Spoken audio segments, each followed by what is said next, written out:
knit to, cultivate to. This is primarily a fiber arts podcast, but I get up to all kinds of shenanigans while homeschooling my kids.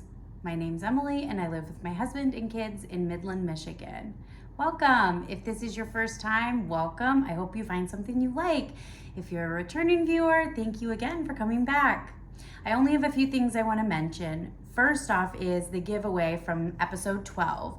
Judith Botker, I still haven't heard from you as of the time I am recording this, so if you've messaged me since then, I will get back to you. Otherwise, please send me a message so I can get your yarn to you.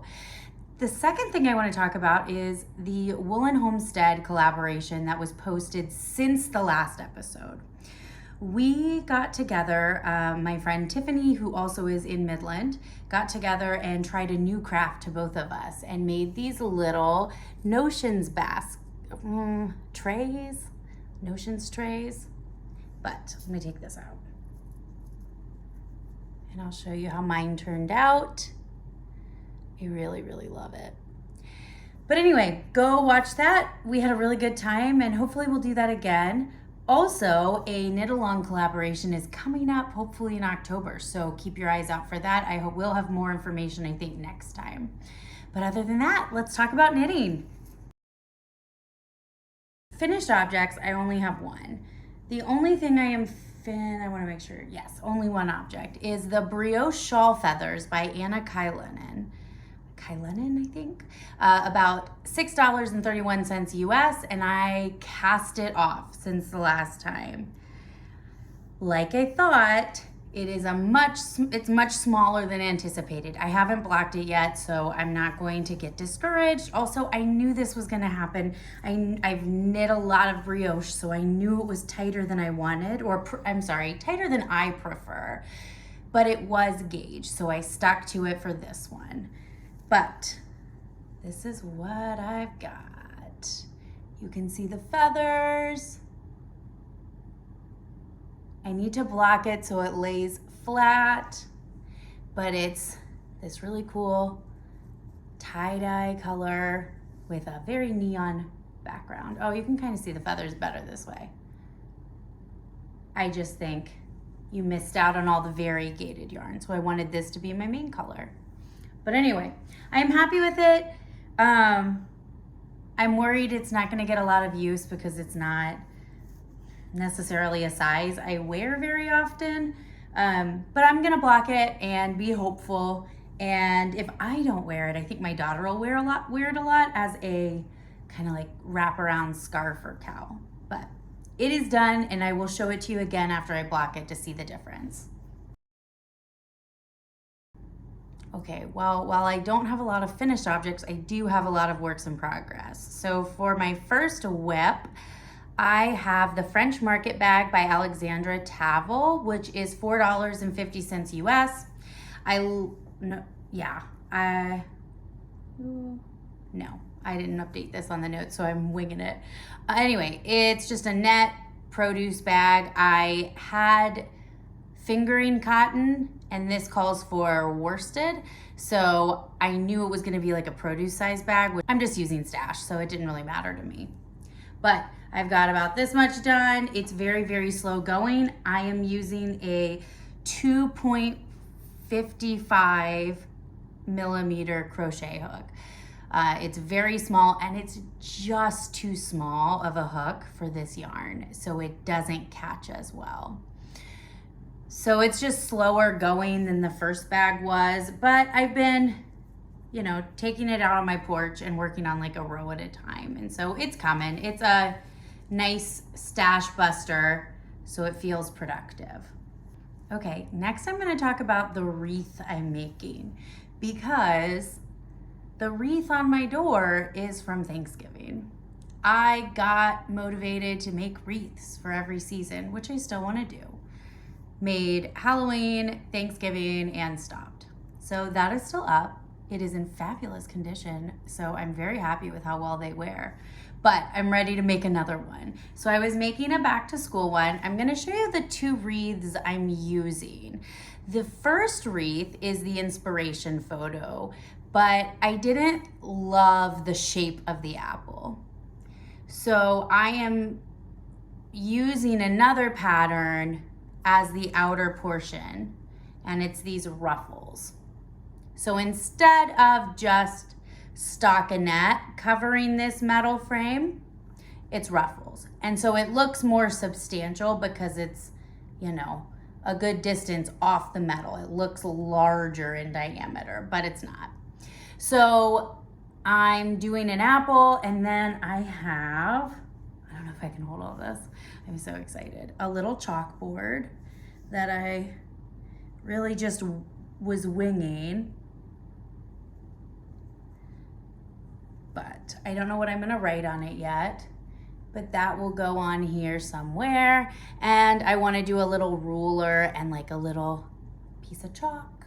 And then I have some white that I want to embroider something on. Like I don't know if I can fit back to school on here, but, or like a ABC or 1, 2, 3, whatever.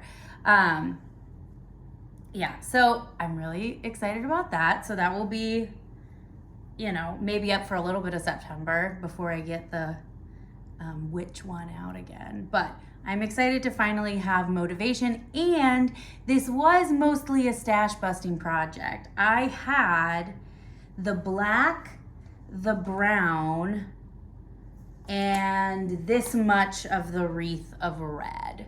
So I had to go out and buy more red. I bought a large red heart, the 14 gram red heart for $8. So it was not a lot to go over my budget. I'm loosey-goosey on it. Anyway, I'm really excited about that. I got a few, I think I got a stripe and a half on my Rose City rollers for Stella.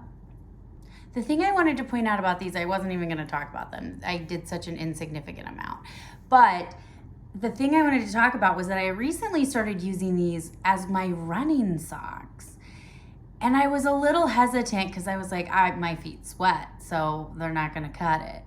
They are fabulous. I decided to try them. I got a new pair of running shoes, and I was getting a blister at the back top of my heel because my socks weren't staying up. And so I thought because it has this jelly roll that it might stay above the sock or the top of the shoe better, the lip of the shoe. And it totally does. So these are forever going to be the socks I run in. And my feet didn't sweat much. It's wool, it breathes. So I am going to make sure I have a great stash of Rose City rollers that are just for running because they get beat up. But anyway, I wanted to share that and got a few rows in. Okay, so I talked last time about the cardigan I'm making for my husband. I had cast on, actually, I processed this all mid-podcast, didn't I? I have no idea, absolutely no idea what I was doing. When I pulled it out, I was like, yep, I don't remember doing any of this, so I'm gonna have to frog it and redo it. And because I already was frustrated with doing cables and alternating skeins, and it just was more complicated than it needed to be, I decided to do a vanilla cardigan with this hand-dyed yarn that I'm using. So I ripped out the Timberline cuff that I had, and I cast on the Millie for Men. Oh, I didn't put the designer's name, so I will put this up there. The Timberline was by Jared Flood, but I'll put the designer for the Millie for Men. Yeah, I have done a lot of I've been very into it. So let me see if I can hold it up. This is a cardigan with it has a really nice double knit shawl collar that looks really nice. I don't know how well you'll see it, but I'm past the armholes and I'm down at the pockets, which are reverse stockinette. They're looking really nice, and the edge is really sharp. I'm really happy with how they're turning out. So I am on row 30 of the pocket. I need to knit another 10 rows before I go back into the pocket and knit down for the lining of the pocket. And then I'll continue in the ribbing. That's how they have you do it anyway. This is amazing. I am a little bitter, this isn't for me. And say what you will about that. This yarn is fabulously soft. It is Knit Picks Felici worsted that I dyed, I'm pretty sure, using Nebula Navy, but it's just so soft. I have loved knitting on it. It's been a fabulous vanilla knit. Now that our school year has started, I'll talk about this in homeschool, but now that our school year has started, my vanilla knitting gets a lot of attention. So I think I'm gonna do a cardigan for myself next that's pretty vanilla. But I always have one vanilla project going for little learning. And that's all I've got for any works in progress at the moment. Okay, plotting and purchases. I am making oh, I thought I brought the yarn over. Yes, I did. I am making the piano colorwork scarf. I didn't write the designer down, so I'll put it up here. And I am using Plymouth Select DK Merino Superwash. And I have black and white. It's a piano scarf. Our son had been taking piano for 6 years with this teacher. So I'm making a very nice, oh, I guess I just have the black right now, but oh, it's so amazing. And it's very soft, and it is, oh, superwash merino, 100% superwash merino. It's a DK. It's a colorwork scarf, and you cast on along the edge, knit the front, knit the back, and then seam. And there are 2 sets of instructions for that, but what I'm gonna try instead is something that I used in a different cowl, but I'm going to cast on, provisional cast on, do half of the back, the front panel, the other half of the back, and then Kitchener the 2 edges. And that hid that edge, and it was on the back, so it just laid flat and it wasn't a problem. So I think I'm going to do that to make the edges match more. So, but that's just personal preference, and I might hate it and rip it out. So that's what I plan on doing, but I haven't cast that on yet. I have the provisional chain done, because it was like 320 stitches, because you knit it lengthwise, which is annoying, but I picked this because the lines on the piano are crisper because of the direction you're knitting. So while it's a little frustrating, and you are doing color work in purl, but you don't have any floats to catch because it's only ever 3 stitches or 4 stitches.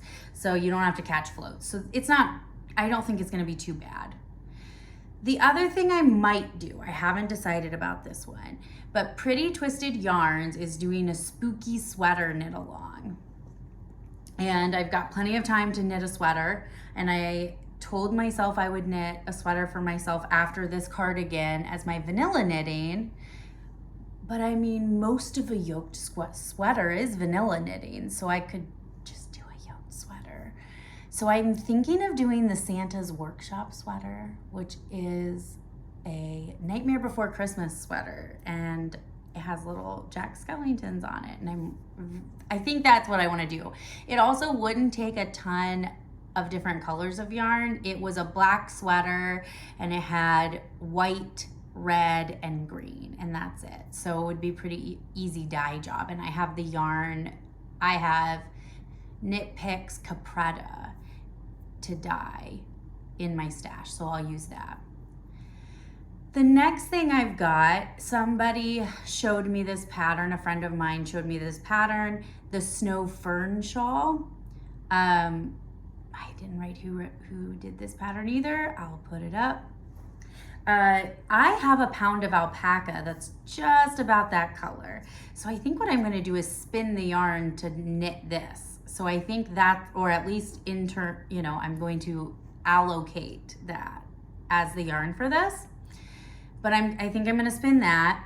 And lastly, I added the summer garden mitts to my queue, and I have some Knit Picks palette that I'm going to use for that. I like these because they're mitts and the thumb is on the side, so the patterns are pretty symmetrical, or just flipped, right? Yeah, so that's all I've got upcoming, and yeah, let's move on. Okay, so for homeschool life, our first week is officially done. So we were still waiting on some things. I switched gears with my oldest in our reading and math after our week 0. We have no problem pivoting. It's one of the beautiful things about homeschooling is that we can do that.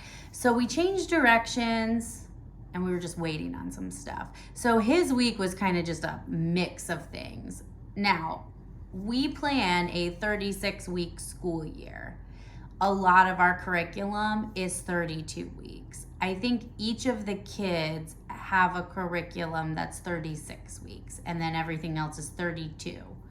So they each have a lot of wiggle room in that and overflow, which is built in by design because we don't plan on taking traditional breaks. We have weeks off for certain holidays, but we're just gonna take a few days off when we need it, or when we're getting really grumpy or things feel hard.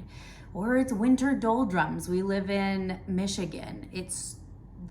The snow did not melt in my yard last year. So it gets pretty dreary, in that time. But anyway, we pivoted, we got all our stuff, and it went really well. We also had some of our social stuff trickle in, which was nice. But next week is gonna be a whole second adjustment. We have, soccer just takes up over the whole fall. So for the next 2 months, we're there 3 nights a week and Saturdays for games, which is fine. The kids love it. It doesn't stress them out. We enjoy watching the game, so we're excited, but it is a lot. So that's gonna get started, and we'll have a more traditional week this upcoming week, which this is our week 2. So we're excited about that. We started morning time where we're kind of just sitting together, and before we split off and do stuff, sitting together, we read a book about whatever we're talking about this month. It's about health stuff and bodies, but it's been a really good time for us to have discussions about things and values that are important to us. It's encouraging discussion.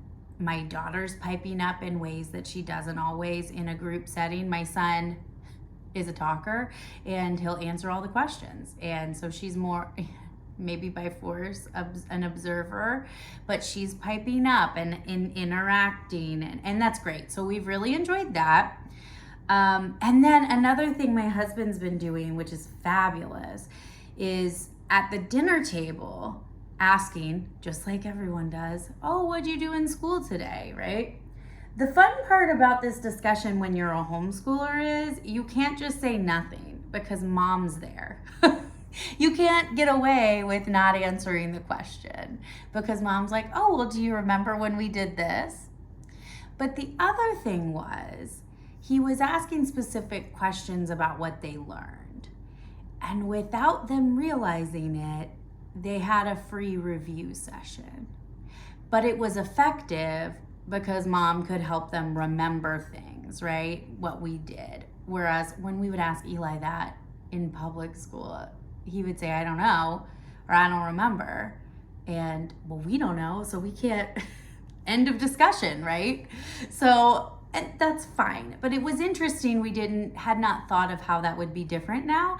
And that has been a really good moment of getting dad involved in school. Because afterwards he was like, wow, it sounded like you guys had a great day. Which isn't even a compliment to me, but it did. It was like, you're right, it was a great way to recap our day and remember, yeah, you guys were awesome. But also to review, and also just to get dad in the homeschooling, because it really does take the entire family. All right, that is all I've got for homeschool. We really haven't started any fun projects this week. We were getting used to curriculum, and everything has like introductory, like our history is like, what is history? And we haven't gotten into the lessons. That'll be this week. So we should have fun activities this week to share. All right, so I am still reading Half Sick of Shadows by Sebastian, and don't take how long it's taking me to get through the book as how good the book is. It's fine. It's a great book. I think it's good. It's more, I don't have the digital copy anymore, so I haven't been grabbing the physical one because I fit reading into different times of my day here and there. So if the book's too far away, I'm not going to go find it. But anyway, it's due in 6 days, so I'm on a rush to finish it. The funny thing though, anytime I watch my podcasts, when they get to their book section, I open my book list and see, is that on there? Or do I already have it? Or is it something I want to read? So I'm pretty sure it was Aquila, the lefty knitter, was reading The Once and Future Witches. And I need an audiobook because I don't have an audiobook at the moment. I've just been listening to podcasts. And I listened to an hour of it today while I was sealing our garden beds. Side note, I'm going to put this up. This is like a natural food safe garden bed waterproofer. It's amazing. I couldn't remember what side I had already done before needing to order more. Well, buddy, I didn't need to, because if you try to paint over it with the same thing, it just beat it up and would not paint on or absorb at all. So I highly, highly recommend this stuff. I will purchase it again if I get when I get more beds. But back to the book. So I listened to it for about an hour today, and what was really funny, I had a moment where my brain could not understand what book I was listening to, because the Half Sick of Shadows is King Arthur. So there's Avalon and the Fae and the Maid, Mother, and Crone. And they were using both Avalon and Maid, Mother, and Crone in this book. And it was a good few minutes of me having my brain trying to process that. But also very good. So far, I really like it. I needed something to do or to listen to while I'm doing chores. I really hate cleaning. So I definitely need some a boost of dopamine when I have to clean, which is a lot because I'm home a lot. Another book that I got back from the library was Hunt, Gather, Parent, which I had through Libby, and so it just had expired. We were on vacation when I had it, so I wasn't reading much. This is fabulous, and I know I talked a little bit about some of it there, but it's all about parenting advice and kind of learning from other cultures, not just Western culture. But it talks about how there are big gaps in parenting advice and how we hear primary parenting advice from the Western world. But the Western world is really not that new at parenting. The Western world itself isn't that new. Isn't that old. We are newer at parenting, right, than some of these ancient cultures that have been around forever. And it talks a lot about how we are an outlier in parenting around the world and what we can learn from other cultures. One quote I liked was, "If a child misbehaves, they need more responsibilities." I don't necessarily know that I agree with the responsibilities part, but I agree with need something to do, right? I can, if my kids are misbehaving or having attention-seeking behavior, I can say, hey, I have to do some dishes. Would you like to help me do those real quick? And get something to do their hands. I don't necessarily think they need to be in charge of something new or have another responsibility, but something to fill their time, and also something they can do with you. One of the keys to this accomiendo is that the children aren't just doing things by themselves, doing chores instead of playing. They're doing things with you, and that's the value by it. But this idea in the Mayan culture of accomiendo, which is not just getting chores done, but teaching children to identify when a job needs to be done and an appropriate way to accomplish that task. And in addition to that, they value their work as a valid part of the family or a functioning part of the family that's helping out, and they have a desire to help the family. And when they learn to be helpful, they're also learning to cooperate and work together as a family. What's interesting with this, or what I found interesting with this, is our world, chore charts are like everywhere. That's the big thing that people tell you. And chore charts can actually discourage this accomiendo because it teaches children this chart is your responsibility. Whereas this method of bringing them into your world is making them feel more like an active member of the family that has responsibilities to make the family work, but that they're actually helping. And that kind of goes into the next thing. You can't give them pretend tools. They have to think that they are contributing just like everyone else is in order for them to get anything from that. They gave some ideas of things you can do to help, and I think these are really good ones for little kids, like go fetch something for me, go grab something for me, or hold this for me for 1 second. Stir this. You can do stir this, and what was the last one they said? Carry this. So just small tasks that seem little and may not even help you out at all, but it makes them feel more like they're contributing.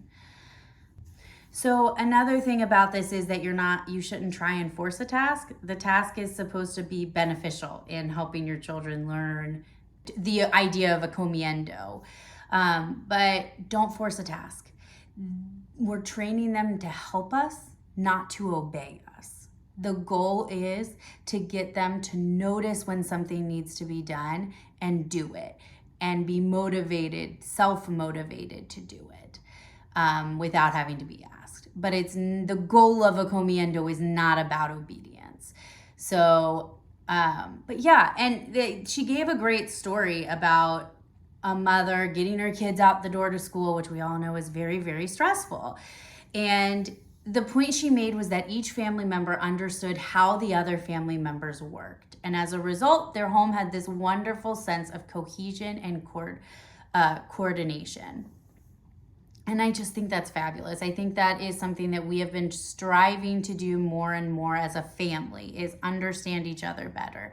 We are 4 people living in the same household, and we all have different needs, and we all have different avoidances, and we all have different aversions. So learning how everybody interacts, and I mean, to be quite honest, we have to do that all day. We are around each other a lot. And so understanding how everybody fits together as a unit in our school day is very, very important. But I loved that. I thought that was fabulous. Okay. Another thing that I thought was interesting was the talk, and I did talk about this a little bit, the child-centered activities, and asking what if all of our really busy schedules are actually doing the opposite of what we intend. And I agree with this. Like most people, COVID had us slow life down. And as we added things back in, we really reevaluated what we needed and what we didn't. And we slowed life down. Now, we're going to be busy for 2 months, but our winters are typically decently slow. We have found value in the slow and the not stressful and not feeling as rushed with getting everywhere. Another thing this book talked a lot about was bringing your child into the adult world with you and including them in your life more. How do we expect children to act like adults if they're not surrounded and interacting with adults meaningfully? Another thing they suggested was teaching older kids to schedule their own play dates and things like that. Jasmine from the Knitmore Girls is really good at this with her kids. I remember when her daughter was asking a question one time, she was like, you know what? I can show you how to make that phone call and get the information you need. Love it. I love that sense of parenting. Let me teach you how to accomplish this task. Now, having said that, if that phone call made my kid anxious, I would do it for them. But I like that idea. But the goal here is to minimize your involvement in the child-led activities, but at the same time maximizing their autonomy and their ability to interact with the adult world around them. Anyway, I have talked a lot about that book, so I'm going to move on to Wild and Free. I did not write any authors or pattern designers down this week. I apologize. One quote I really liked in this was that you are not accountable to strangers or even disgruntled family members. We don't have an obligation to explain our education choices to anybody. The government allows us to homeschool, and we are following homeschool guidelines appropriately. We are covering the same topics and material. I do not have to justify this to anyone. My husband and I talked a lot about it. You're also not obligated to respond sweetly. If somebody comes up to you and rudely gives you unsolicited advice, you don't owe them. Obviously, I would never yell at somebody in public, but I also might be curt, not as polite to somebody who comes up and questions my parenting choices. But you're not accountable to them. You are accountable to take care of your children and to do what's right by them. That is it. Other things that this book talked about: find ways to bring everyone together as much as possible. Absolutely. I love this. One of the quotes I love about this is, we're not homeschooling to do school at home. We're homeschooling to do life together. And that's so true. Bring us together as a family as much as possible. Also, this relates to that whole idea of bringing children into your adult world from the Hunt, Gather, Parent book. But homeschooling for us was not because of public school. It's not a choice between the two. Homeschooling isn't our second choice. This is what we want. This is what our family is choosing. It's not a half thought through choice. One of the examples for me is, statistics on how few adults read books even. And we are very eclectic in education style, and adults don't read anymore. We want to keep alive that desire to learn. Another quote I really, really liked is that homeschooling should never be about what we are keeping our children from. It should always be about what we are giving to our children. And again, I completely agree. I think that's all I've got in books. And if you have any questions about things that I bring up, or, thoughts that I have, ask. I'd love to answer questions. That's all I've got for this week. Thank you guys so much for joining. I hope to see you next time. Like, subscribe, and comment below. Thanks, guys.